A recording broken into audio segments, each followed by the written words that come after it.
বিরতির পর সকালের বাংলাদেশ আপনাদের সবাইকে স্বাগত। রুনি আছে, এমদাদ আছে এবং আমরা যেটা বললাম যে উপভোগ্য করার বিষয়টার জন্য আমরা বিরতিতে যাচ্ছি এবং বিরতি থেকে ফিরে যে বিষয়টা নিয়ে আমরা কথা বলবো, আমাদের সাথে একজন অতিথি আছেন। যিনি অতিথি আছেন তিনি নজরুল গবেষক, নজরুল ইনস্টিটিউটের নতুন নিযুক্ত হলেন ট্রাস্টি হিসেবে মোহাম্মদ জেহাদউদ্দিন। কিন্তু তাকে আমরা অনেক আগে থেকেই জানি নজরুল গবেষক এবং টেলিভিশনের সর্বাধিক অনুষ্ঠান করেছেন নজরুল নিয়ে তিনি। জেহাদ ভাই, স্বাগত আপনাকে এবং অভিনন্দন, আপনি নজরুল ইনস্টিটিউটের ট্রাস্টি হিসেবে যুক্ত হলেন। ধন্যবাদ আপনাকে এবং আপুকে এবং যমুনা টেলিভিশন কর্তৃপক্ষকে আমাকে অভিনন্দন জানানোর জন্য। আসলে নজরুলের জন্য অভিনন্দন জানিয়েছেন নিশ্চয়ই, এবং এটা আমাদের জন্য আনন্দের ব্যাপার। আসলে এই যে ট্রাস্টি হওয়ার পর প্রথম নিশ্চয়ই এটা যমুনা টেলিভিশনে আপনার এই অনুভূতিটা, এটা তো একটা অন্যরকম অনুভূতি। কারণ এই যমুনা টেলিভিশনে আমার সৌভাগ্য যে আপনারা আমাকে বহুদিন ধরেই ডাকছেন এবং আসার সুযোগ হচ্ছে আমার। কিন্তু এটা একটা অন্যরকম অনুভূতি যে আজকে যে সময়টিতে আমরা এসেছি, এই সময়টিতে আমরা কাজী নজরুল ইসলামকে অফিসিয়ালি জাতীয় কবি হিসাবে পেয়েছি। এতদিন তিনি অফিসিয়ালি জাতীয় কবি ছিলেন না।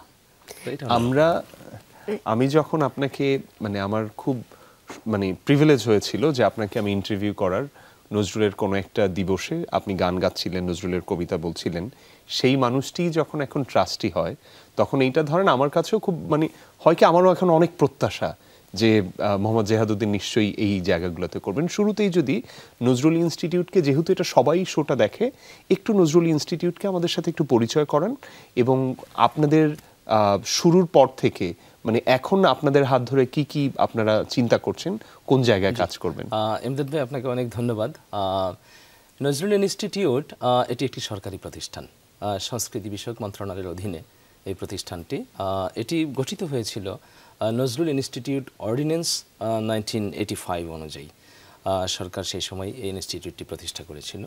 তো এই ইনস্টিটিউটের উদ্দেশ্য হলো কাজী নজরুল ইসলামের যে বিপুল সৃষ্টিকর্ম আছে এবং তার এই বাংলাদেশে বা বিভিন্ন জায়গায় তার যে স্মৃতিচিহ্নগুলো আছে এবং তার যে জীবন দর্শন, এইগুলোকে যথাযথভাবে সংরক্ষণ করা এবং মানুষের কাছে পৌঁছে দেওয়া। বিশেষ করে নজরুল সাহিত্যকে শুধু বাংলা ভাষাভাষী মানুষের জন্য নয়, বিশ্বের কাছে পৌঁছে দেওয়া, এটিও নজরুল ইনস্টিটিউটের অন্যতম একটি দায়িত্ব। তো এর কারণ হলো যে কাজী নজরুল ইসলাম আসলে তিনি আমাদের কবি, আমাদের জাতীয় কবি, কিন্তু তিনি নিজে বলেছেন যে আমি এই দেশে, এই সমাজে জন্মেছি বলেই আমি শুধু এই দেশেরই, এই সমাজেরই নই, আমি সকল দেশের, সকল মানুষের। এবং তার বিদ্রোহী কবিতায় তিনি বলেছেন যে মহাবিদ্রোহী রণক্লান্ত, আমি সেই দিন হব শান্ত, যবে উৎপীড়িতের ক্রন্দনরোল আকাশে বাতাসে ধ্বনিবে না, অত্যাচারীর খড়গ কৃপান ভীম রণভূমে রণিবে না।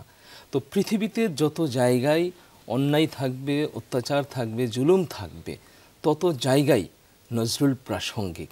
তো সেই কারণে নজরুল ইনস্টিটিউটের এটি একটি বৈশ্বিক দায়িত্ব যে আমাদের জাতীয় কবিকে, তিনি যেহেতু বিশ্বের কবি, বিশ্ব মানবতার মুক্তির কবি, নিপীড়িত নির্যাতিত মানুষের কবি। এই প্রসঙ্গে আমি একজনের একটু উদ্ধৃতি আমি একটু বলতে চাই। সেটি হলো ইংরেজ সাহিত্য সমালোচক উইলিয়াম রেডিস।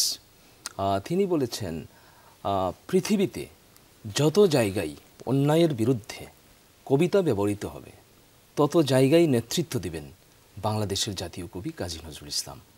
তো সেই কবিকে বিশ্বের দরবারে পৌঁছে দিতে হবে, সেটিও আমাদের একটি বড় কাজ। বর্তমান পৃথিবীর সাথে কি কাজী নজরুল ইসলাম তার লাইনগুলো খুব কানেক্ট করতে পারে কিনা, এবং এটা আসলে আপনারা কতটুকু পৌঁছে দিচ্ছেন? প্রশ্নের দুটি অংশ আছে। কতটুকু পৌঁছে দিচ্ছি, এই জায়গাটিতে আমি বলবো যে এখনও আমরা আতুর ঘরেই আছি। আমরা আসলে প্রত্যাশা অনুযায়ী আমরা এখনও সেইটুক করতে পারিনি।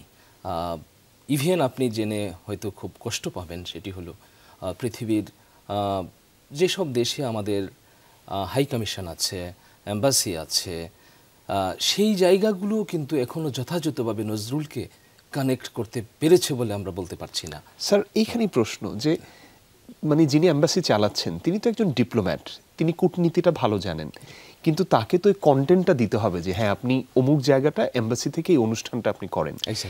ওই কানেকশনের জায়গাটা কি আপনারা চিন্তা করছেন কিনা? হ্যাঁ, নিশ্চয়ই। তিনি যখন বাংলাদেশকে রিপ্রেজেন্ট করবেন, ডেফিনেটলি তিনি বাংলাদেশের শিল্প, সাহিত্য, সংস্কৃতিকে রিপ্রেজেন্ট করবেন। করতেই হবে তাকে, this the part and parcel of the diplomacy. তো সেই কারণে তার দিক থেকেও যেমন একটা চাহিদা আসতে হবে যে আজকে আমাদের ধরুন জাতীয় কবির জন্মজয়ন্তী কিংবা তার মৃত্যুবার্ষিকী কিংবা এমনিতেই হয়তো ধরুন যে বিশ্ব মানবাধিকার দিবস যেটি জাতিসংঘ উদযাপন করে 10ই ডিসেম্বর প্রতি বৎসর, সেই দিনে তো নজরুল অত্যন্ত প্রাসঙ্গিক, যিনি মানুষের মুক্তির কথা বলে গেছেন যে গাহি সাম্যের গান, মানুষের চেয়ে বড় কিছু নাই নহে কিছু মহিয়ান। তো সেই নজরুলকে তিনি তো যথাযথভাবেই সেই দিন অন্তত বিশ্ববাসীর কাছে তুলে ধরতে পারেন যে তিনি আমাদের জাতীয় কবি, যিনি পৃথিবীর সকল মানুষের মুক্তির গান গেয়ে গেছেন, সকল মানুষকে সমান করে তিনি দেখেছেন। তো সেই জায়গাতে আমাদেরও অবশ্য অনেক করার আছে, এখনও অনেক কিছু করবার আছে। কারণ আপনি যেমনটি বললেন যে কন্টেন্ট আমরা সেইভাবে তৈরি করতে পেরেছি কিনা, আমি বলবো এখনও হয়তো আমরা সেভাবে করতে পারিনি। অনেক কাজ আমাদের সামনে, অনেক পথ পাড়ি দিতে হবে। মানে রুনিয়ার কাছে যাওয়ার আগে আমার একজন অ্যাম্বাসেডরের সাথে আমাদের অ্যাম্বাসেডরের সাথে কথা হচ্ছিল, তখন তিনি আমাকে বললেন যে দেখেন যে কোথাও কোথাও থাকে ওদের সারা বছরের ক্যালেন্ডার মিনিস্ট্রি থেকে অনেকগুলো বলে দেয় যে দেখেন আপনি এতগুলো ইভেন্ট করতে পারেন আপনার যেই কমিউনিটিতে আপনি আছেন, ধরলাম এটা কাতারে, আমেরিকাতে কিংবা বেলজিয়ামে, তো এটা করতে পারে বলে আমার ক্যালেন্ডারটা সাজানো থাকে, সে আমার অপশান থাকে আমি 22টা করবো 14টা করবো নাকি। সাডেনলি আমি সে 3 দিন আগে যখন তখন আমার ওই প্রিপারেশনটা থাকে না।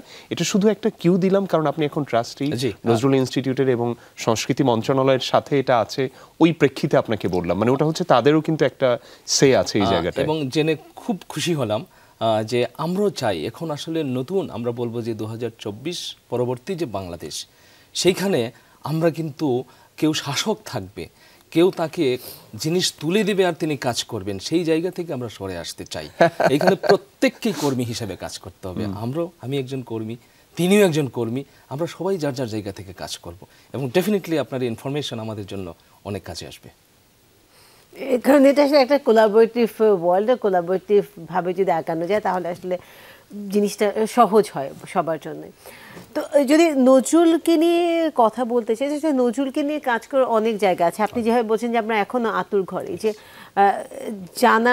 জানা হিসেবে যদি আমরা বলি যে নজরুলের 4000 গান আমরা জানি, কিন্তু বলা হয় যে তিনি 8000 গানের মতন লিখেছেন এবং যেগুলোকে আসলে সংরক্ষণই করা সম্ভব হয়নি। একদম। তো নতুন ট্রাস্টি হিসেবে জয়েন করার পর বোর্ডে আপনাদের প্রথম যে চ্যালেঞ্জগুলো আপনারা পাচ্ছেন, মানে বেসিক চ্যালেঞ্জগুলো কোথায়? হ্যাঁ, এখানে অনেক ধরনের চ্যালেঞ্জ তো আছেই। সেটি হলো আমি যদি একটি একটি করে বলি যে এখানে 2 ধরনের বিষয় আছে।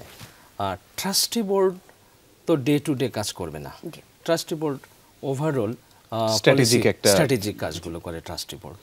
আর এক্সিকিউটিভ হেড আছেন একজন, তিনি নির্বাহী পরিচালক, তিনি একজন কথা সাহিত্যিক নতুন নিযুক্ত হয়েছেন 24 পরবর্তী নতুন সরকারের সময়, জনাব লতিফুল ইসলাম শিবলি। তিনি অত্যন্ত আমি বলবো যে সুদক্ষ একজন কর্মী, নজরুলকে তিনি ধারণ করেন। তো এই জায়গাটি আমরা একটা বাড়তি একটি বিষয় পেয়েছি। ট্রাস্টি বোর্ডও নতুনভাবে গঠিত হয়েছে। কাজী নজরুল ইসলামের নাতনি খিলখিল কাজী, তিনি হয়েছেন ট্রাস্টি বোর্ডের চেয়ারপারসন, আমরা তার সাথে আছি। তো আমাদের কাজ হলো স্ট্র্যাটেজি প্রণয়ন করে দেওয়া, সেই কাজগুলো আমরা শুরু করে দিয়েছি। তার মধ্যে একটি গুরুত্বপূর্ণ কাজ যেটি জাতীয় কবির গ্যাজেট, সেই কাজটি এতদিন হয়নি, সেই কাজটি কিন্তু আমরা এই সময় আমরা করতে পেরেছি। তো কিন্তু গ্যাজেট মানে ব্যাপারটা আমিও নিজে রুনিয়ার সাথে কথা হচ্ছিল, মানে এটা বড় প্রশ্ন। মানে গ্যাজেট মানে আমি তো ছোটবেলা থেকে জানতাম আমাদের জাতীয় কবি কাজী নজরুল ইসলাম, এটা আমি জানতাম, আমার মনে হয় আমি টেক্সট বুকেও পড়েছি। তাহলে গ্যাজেটটা এখন কেন এটা আসলো?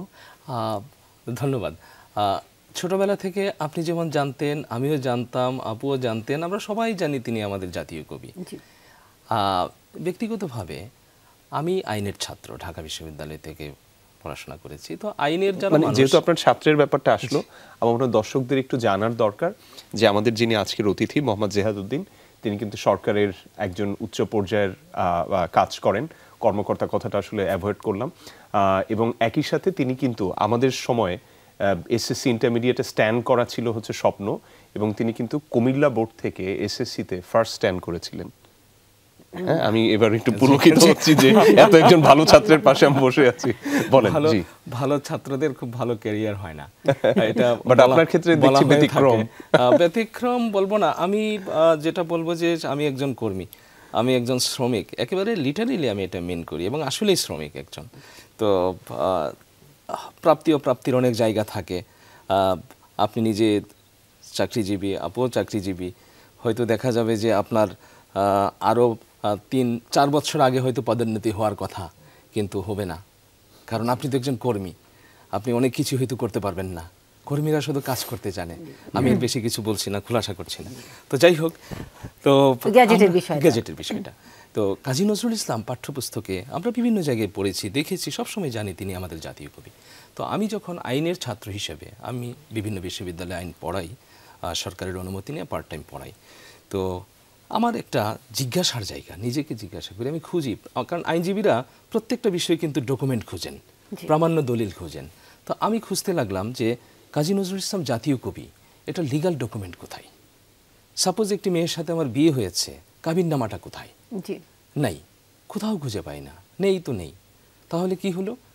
তিনি বাংলাদেশে আসলেন, তাকে নিয়ে আসা হলো স্বাধীন বাংলাদেশে 1972 সালের 24 মে তারিখে, সবই ঠিক আছে, কিন্তু তাকে কিন্তু নাগরিকত্ব দেওয়া হয়নি, এটা খেয়াল রাখতে হবে। 1972 সালের 24 মে তারিখে তাকে বাংলাদেশে নিয়ে আসা হলো, এনে ধানমন্ডিতে কবি ভবন নামে একটি বাড়ি তার জন্য বরাদ্দ দেওয়া হলো। সেই বাড়িতে জাতীয় পতাকা উড়ানো হতো প্রতিদিন। তার মানে সন্দেহের কোনোই অবকাশ নাই তিনি জাতীয় কবি, কিন্তু নাগরিকত্ব দেওয়া হয়নি। তাকে নাগরিকত্ব দেওয়া হয়েছে। এবং আরেকটি ইনফরমেশন আমি বলে রাখি, এখানে মনে একটু কনফিউশন থাকতে পারে। নাগরিকত্ব দেওয়ার ব্যাপারটা আসছে কারণ তিনি যখন জন্মেছিলেন তখন তিনি ভারতবর্ষে জন্মেছিলেন, তো এই কারণে আসলে 71 সালের পরে তো আমরা বাংলাদেশ হয়ে গেল, স্বাধীন হয়ে গেছি, স্বাধীন হয়ে গেল। তো ওই পার্সপেক্টিভ আসলে নাগরিকত্বের ব্যাপারটা আসছে, বাংলাদেশের নাগরিকত্বের বিষয়টি। ধন্যবাদ আপনাকে। তো এই যে বাংলাদেশ নামটি কিন্তু তার দেওয়া, নম নম নম বাংলাদেশ মম চির মনোরম চির মধুর, কিংবা দূর আরবের স্বপন দেখি বাংলাদেশের কুটির হতে। এই যে বাংলাদেশ শব্দটি তিনি ওনার বিভিন্ন গানে, কবিতায়, লেখায় খুব চমৎকার করে ব্যবহার করেছেন। এবং তিনি বলেছেন যে একদিন এই দেশ স্বাধীন হবে এবং এই স্বাধীন দেশে আমি চিরশয্যা গ্রহণ করব, তোমারই বুকে ঘুমাবো আমি স্বপ্নাতুর। এই কথাগুলো তিনি বলেছেন। তো এই স্বাধীন বাংলাদেশের জাতীয় কবিকে আমরা আমাদের যথাযথ মর্যাদায়, রাষ্ট্রীয় মর্যাদায় তাকে আমরা নিয়ে আসি, কিন্তু ফর্মালি তাকে বাংলাদেশের নাগরিক কিন্তু করা হয় 1976 সালে।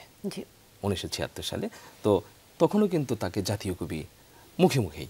তো আমরা যখন দেখলাম যে তিনি মুখে মুখে আছেন, এটার তো একটা দলিল হওয়া দরকার, গেজেট, কারণ সরকারের যে কোনো সিদ্ধান্ত গেজেট আকারে প্রকাশ করতে হয়। ধরেন আমাদের জাতীয় পাখি হচ্ছে দোয়েল, জাতীয় ফুল শাপলা, এটা কি গেজেট আকারে আছে? হ্যাঁ, একটা ভালো কথা বলেছেন। এটা আমরা দরকার হয় যে ভাই আমরা কি একটা ছোট বিরতি নিয়ে এসে আমরা এইখানে কথা বলতে পারি কিনা? আমরা সকালের বাংলাদেশ দেখছেন আপনারা, আমরা একটা বিরতি থেকে ফিরে এই ইন্টারেস্টিং যে আমাদের আলোচনা চলছে এটা আমরা চালাতে চাই। আমাদের সাথেই থাকুন।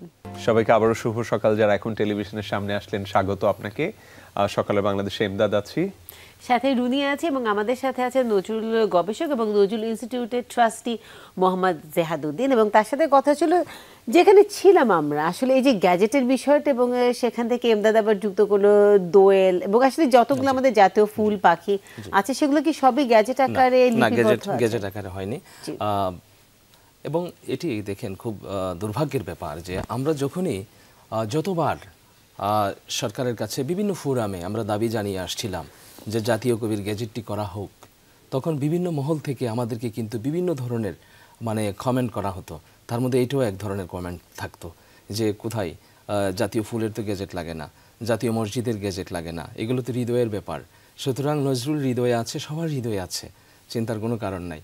এমনও বলেছে খুব দায়িত্বশীল জায়গা থেকে যে আপনারা গ্যাজেট নিয়ে কেন এত কথা বলেন, বরং আপনারা গবেষণা করুন না কেন যে কাজী নজরুল ইসলাম 1914 সালে 30 সালে কোন রাস্তা দিয়ে এসেছিলেন, কি করেছিলেন তিনি, ফালতু কথাবার্তা দিয়ে এটার সাথে গ্যাজেট আসলে কোনো সম্পর্ক নেই, দুটো কিন্তু পুরোপুরি আলাদা বিষয়। তার মানে হলো তারা অতীতে কেউই আন্তরিকভাবে চাননি যে নজরুলের গ্যাজেটটি হোক, কিন্তু গ্যাজেটটি আমি শাপলা বা জাতীয় ফুল পাখির সাথে আমি নজরুলকে মিলাতে পারবো না। কেন মেলাতে পারবো না? কারণ নজরুল নেতাজি সুভাষচন্দ্র বসু 1929 সালের 15 ডিসেম্বর তারিখে যেদিন তাকে বাঙালির জাতীয় কবি ডিক্লেয়ার করা হয়, সেদিন তিনি প্রধান অতিথির বক্তব্যে বলেছিলেন নজরুল একটি জ্যান্ত মানুষ, নজরুলকে আমরা সব সময় পাবো, যুদ্ধে পাবো, আমরা দেশ স্বাধীন করব নজরুলের গান গেয়ে। তো এই যে জ্যান্ত মানুষটি, এই জ্যান্ত মানুষটি আমাদের জাতীয় কবি। তিনি তো ফুল এবং পাখির কিন্তু আলাদা কোনো সৃষ্টিকর্ম থাকে না, কিন্তু নজরুলের সৃষ্টিকর্ম আছে, তার দর্শন আছে। তাহলে তার সেই দর্শন, তার সৃষ্টিকর্ম, তার স্মৃতিচিহ্ন, সেগুলোকে যথাযথভাবে সংরক্ষণ করা এবং তার প্রটোকলটি কোথায় হবে জাতীয় পর্যায়ে সেটি নির্ধারণ করা, সেগুলোর জন্য অবশ্যই একটি গেজেট লাগবে, অবশ্যই গেজেট লাগবে। যদি গেজেট না করা হয় অসুবিধাটা কি হয় দেখুন, হঠাৎ করে বিগত সরকারের সময় নজরুল ইনস্টিটিউটের নামটি পরিবর্তন করে ফেললো, করা হলো কবি নজরুল ইনস্টিটিউট। আপনি দেখুন জাতীয় কথাটি কিন্তু নেই, কবি নজরুল ইনস্টিটিউট সরে গেল। তার মানে এইভাবে আস্তে আস্তে করে কিন্তু লিগালি হয়তোবা জাতীয় কবি থেকে হয়তো তাকে সরিয়ে দেওয়া হতো, এই ধরনের একটা আশঙ্কা আমরা অনুভব করছিলাম। সেই কারণে আমরা ফিল করছিলাম যে ইমিডিয়েট এই সরকারের কাছে, যে সরকারের ছাত্র জনতার এই যে গণ অভ্যুত্থানের তো মূল চালিকা শক্তি, প্রেরণা শক্তি ছিলেন কাজী নজরুল ইসলাম। সরকারের কাছে আমাদের দাবি ছিল যে নজরুলের আদর্শের উপর ভিত্তি করে ছাত্ররা এই অভ্যুত্থানটি করেছে, সেই নজরুলকে আমরা কাজ শেষে যেন ছুঁড়ে ফেলে না দেই, অন্তত এইবার আপনারা গেজেটটি করুন। তো আমরা দেখেছি মাননীয় প্রধান উপদেষ্টার সভাপতিত্বে উপদেষ্টা পরিষদ এটা চমৎকার করে একেবারে সমবেতভাবে, কেউ কোনো দ্বিমত করেননি, তারা সিদ্ধান্ত নিয়েছেন যে না গেজেটটি আমরা করব এবং সেটি হয়েছে। গেজেটে প্রকাশিত হওয়ার পর আসলে যখন আমরা ওটা শিরোনামটা পড়েছি প্রথমে তো একটু খটকা লেগেছে যে জাতীয় কবির গেজেট প্রকাশ হচ্ছে মানে কি, মানে তখন বলা যায় যে নজরুলকে জাতীয় কবি বলা হচ্ছে। তো তখন আমরা বারবার খবরটা পড়লাম যে এটা আসলে কিভাবে সম্ভব। তো এই জায়গা থেকে আসলে আরেকটা জিনিস যদি আমরা দেখি যে আমরা কিন্তু বিগত কয়েক বছর থেকে দেখছি যে আমাদের প্রতিবেশী রাষ্ট্র কিন্তু নজরুলের প্রতি ভয়ঙ্করভাবে মানে তাদের আসক্তি ভক্তি আসলে দেখানো শুরু করছেন, তারা গবেষণা করছেন, তারা জাতীয় কবির আসলে জন্মবার্ষিকী তারা কিন্তু বড় করে উদযাপনও কিন্তু আসলে করছেন। তো আমাদের আসলে এইটা কি মানে যখনই জাতীয় কবির জন্মবার্ষিকী হবে তখন কি আমরা এটাকে একটা সাপ্তাহিক অনুষ্ঠান বা কর্ম হিসেবে উৎসব হিসেবে পালন করার পরিকল্পনা আমাদের আছে ভবিষ্যতে? যেটি বলছেন যে জন্মবার্ষিকী, হ্যাঁ নিশ্চয়ই, এটা কিন্তু নজরুলের জন্মজয়ন্তী স্বাধীন বাংলাদেশে অতীতে আমরা দেখেছি যে বেশ আড়ম্বরপূর্ণভাবেই করা হতো, 3 দিন ব্যাপী করা হতো এবং বিভিন্ন জায়গায় একযোগে ঢাকা, কুমিল্লা, চট্টগ্রাম, যেসব জায়গাতে নজরুলের বেশি ইনভলভমেন্ট ছিল, ময়মনসিংহ, তো সেই জায়গাগুলোতে জাতীয় পর্যায়ে টানা কয়েকদিন করা হতো। তো গত কয়েক বছরে সেটা কমে গেছে। তো আমরা এখন নিশ্চয়ই আমরা এইভাবে প্ল্যান করছি যে বড় আকারে আমরা বিভিন্ন, বিশেষ করে যে গেজেটটি হয়েছে এই গেজেট প্রণয়নের জন্য আমরা কিন্তু জাতীয়ভাবে আমাদের যে আনন্দ এবং সরকারের প্রতি আমাদের যে কৃতজ্ঞতা সেটি কিন্তু আমরা একটা বড় উৎসব করব আমরা ঢাকায়, এটি একটি প্ল্যান আছে আমাদের, খুব ইমিডিয়েট আমরা করব। তারপর নজরুলের বিভিন্ন দিবসে বা নজরুলকে সারা বছর সবার কাছে ছড়িয়ে দেওয়ার জন্য বিভিন্ন প্রোগ্রাম করা, বিভিন্ন পাবলিকেশন করা, সেই প্ল্যানগুলো আমাদের আছে এবং অলরেডি আমরা কাজ শুরু করে দিয়েছি। অনেক কাজই আমাদের করতে হবে। আপনাদের অভিনন্দন যে আপনারা এটা করছেন।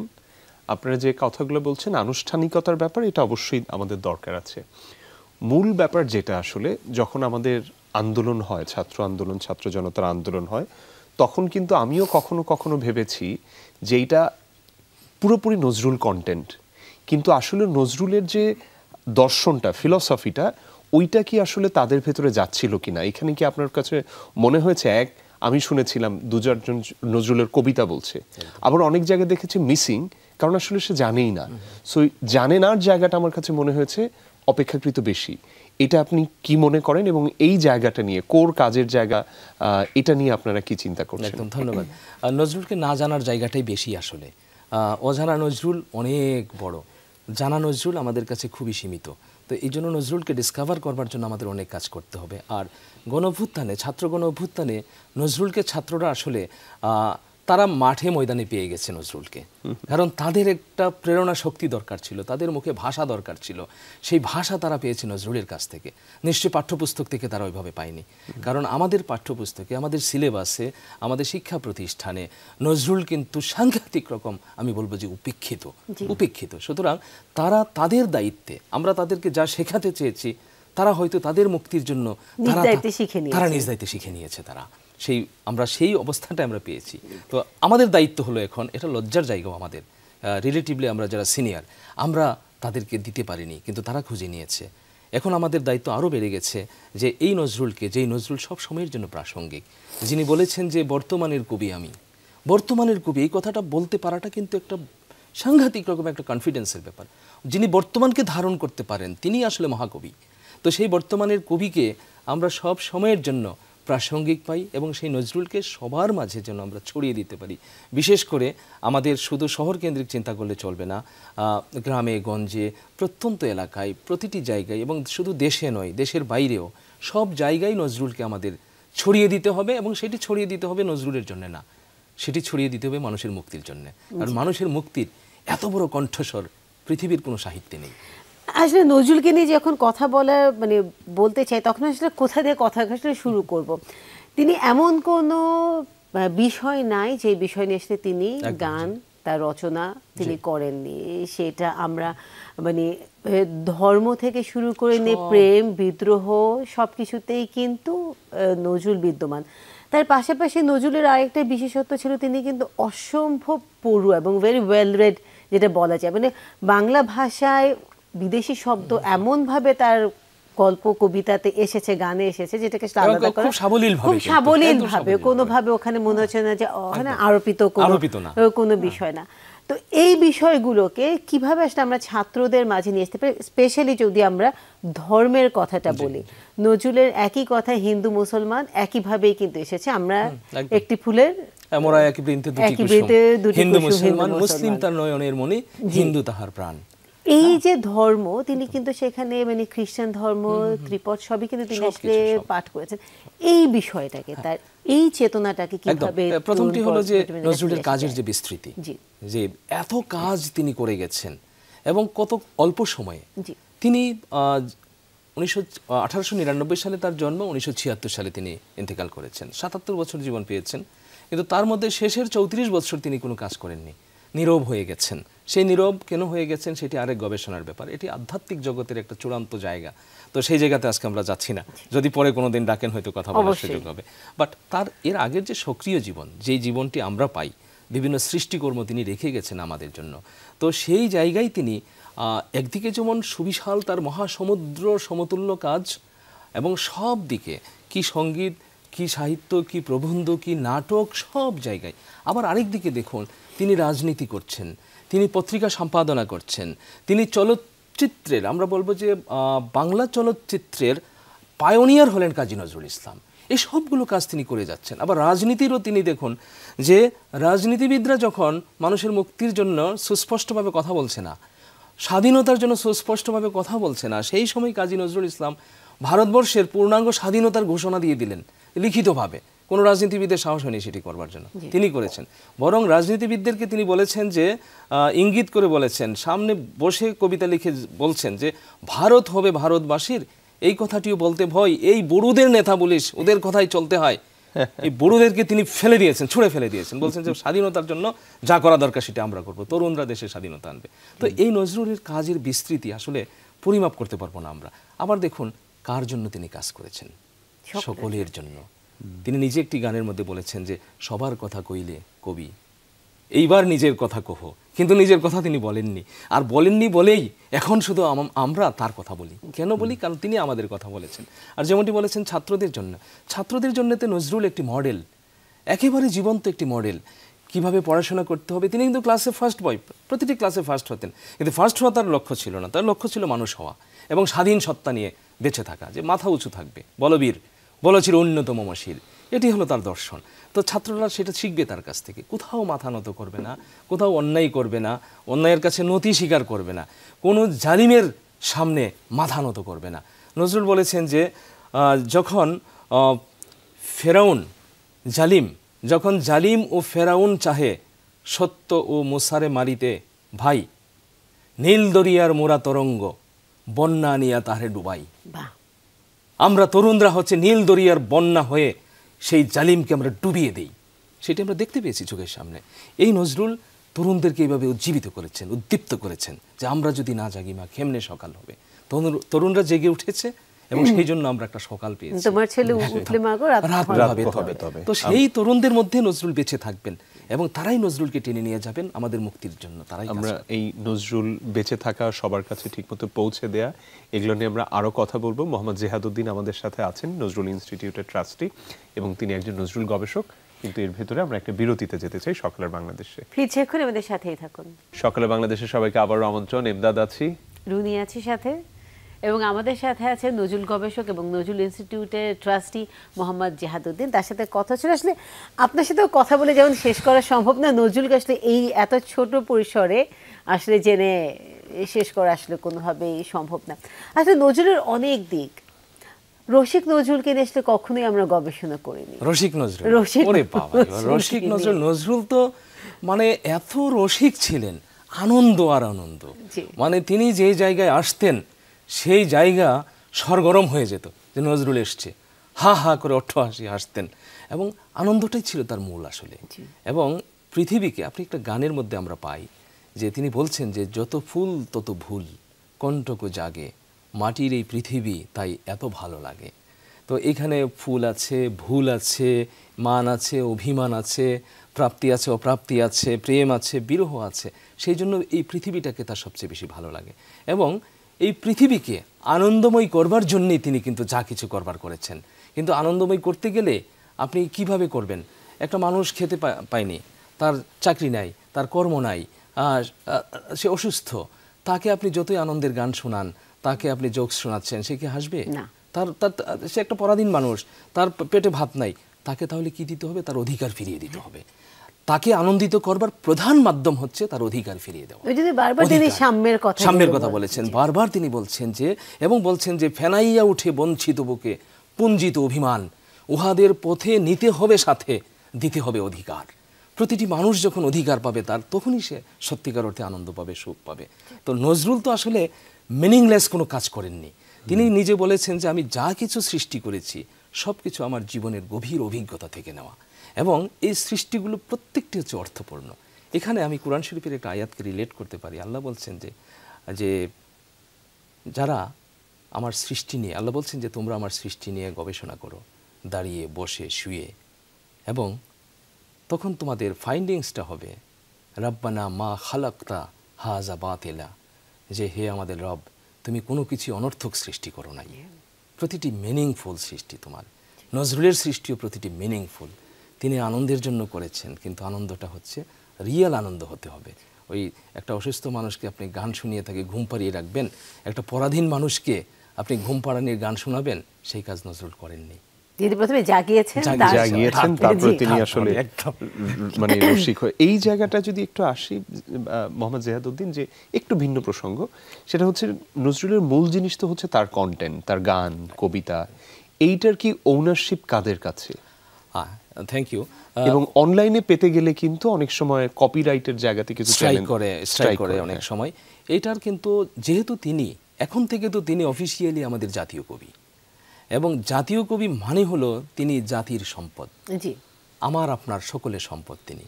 সুতরাং এখন আমি বলবো যে প্রত্যেকেই হচ্ছে কাজী নজরুল ইসলামের ওনার, এবং প্রত্যেকেই কাজী নজরুল ইসলামকে নিয়ে কাজ করবেন। না, দেখলো যে একটা গান, একটা কবিতা যেটা দেখলো অন্য আরেকটা জায়গাতে আছে, স্ট্রাইক করে দিচ্ছে, রাইট। এই জায়গাটিতে কিছু অনেক প্রবলেম আছে, বিশেষ করে আমাদের পার্শ্ববর্তী দেশ থেকেও তারা হয়তো কন্টেন্ট, তারা হয়তো কপিরাইট করে নিয়েছে। তো এই জায়গাতে আমরা কাজ করছি। নজরুল ইনস্টিটিউট হচ্ছে এটার জন্য একটা রেসপন্সিবল প্রতিষ্ঠান, তারা কাজ করবে।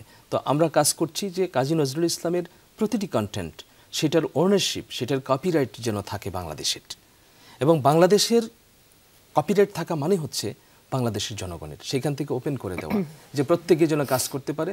বাংলাদেশ অন্তত, বাংলাদেশের মানুষ যখন নজরুলকে নিয়ে কাজ করবে বা যেই কাজ করুক, তখন অন্তত তাকে বাধা দিবে না, স্ট্রাইক দিবে না।